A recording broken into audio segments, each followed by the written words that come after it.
So the other evening, me and the man were sitting out on the porch, and the man had a couple bourbons, and he was very contemplative and reflective.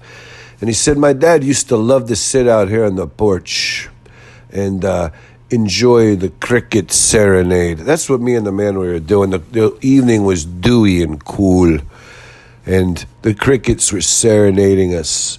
And those little, what do you call those things? They're not lizards, but they're kind of like salamanders. And everybody thinks it's the frogs chirping, but it's really the salamanders out in the ponds and the wetlands and in the shady, moist areas. They're all doing their chirping. And it was a wonderful, almost like a orchestra of whatever, all the chirping and the crickets and everything. Everybody, it was beautiful. And the evening was just setting in lower and lower. And the man said, it's just like yesterday. I remember my dad walking up those stairs on that porch, and I was sitting right where I'm sitting right now, and my dad came up and said, oh my God, I got some jiggers in my balls. I think I got the jiggers. I was working in my rhubarb patch, and I have a few tomato plants. And I come up out of there, and I was like, something was getting into my balls. I started raking. I stuck my hand in. I was like pulling on my balls and trying to scratch them. It was so hard. I had such itchy balls. You couldn't believe it. And I didn't know what to do. I was horrified. I'd like to have the jiggers right on my sack. Well, of course, I was just a little boy, so I didn't know what to say. I just kind of sat there dumbfounded. And, as a dog, the man, he kind of left me dumbfounded. We were just sitting there, and it was like, it had so much beautiful ambiance, and I was, I'm like, God, I feel like time has stopped, and it feels so languid, and all of a sudden, the man seemed pretty normal. He was just sitting there enjoying it as well, and all of a sudden, he did a little bit of an interpretation of his dad walking up the steps, and he said, my dad came up the steps, and his hand was down in his pants, and he was like, oh my God, I got the jiggers. I got some jiggers on my balls. I can't scratch my balls hard enough. And my dad, he was raking his balls, and he said, oh my God, somebody get the provolone, or whatever you call it, this other kind of thing where you mix up the cheese and the meat together. I forget what they call it. I got to put some butter on my balls or something. I got to put some pasty, some pureed meat on my balls.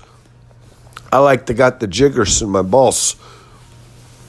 But, my dad, that's the way he was. He was very expressive. And I looked over at the man and I said, yeah, your dad was pretty expressive. Yeah. And the man shook his head knowingly. He said, yeah, my dad, he was pretty expressive. And I thought, yeah, well, whatever. It's okay, but, try to choose a little bit better story next time, because, A, that story didn't make any sense. You just dropped that story on us like, that must have happened in the summer, in the heat, in the day, in the, afternoon. This is the evening. We're cooling down here. This is a sedate time. You don't need a ball jiggered story. Try to choose a better story for this time. Match up the evening and the ambiance of the situation with the story, okay? And also, not only is the story off-putting and out of place, it doesn't even make any sense. It's not much of a story. It's like it doesn't have a beginning and an end, an arc, So I suggest you up your game a little bit, because that story really sucked. I mean, the whole thing. As a dog, I want to say, that blew. The man said, I agree. I mean, that wasn't really that good, but I'll just never forget my dad. He was like, holy God almighty, I got to scratch my balls. I can't stand it. I got the jiggers down in there from the rhubarb plants in the garden. Holy Lord, I got to get some of that stuff where they mix up the pimento and the cheese, and they mix it up and they make a crappy sandwich on white bread. Give me some of that pimento and cheese and put it right on my sack so I could get some of the jiggers. Maybe will draw out of my balls, and I won't have to rake them so hard with my hand. I won't have to scratch and itch my balls so bad. But, that was a situation that actually that went on for a lot longer. I mean, if you think I'm telling the story, I'm giving you the short version of that story. And I thought, well, as a dog, you could cut that story to yourself from the beginning, but it's okay. I mean, I don't mind. It's all right. I mean, it's, any story's better than no story, I guess.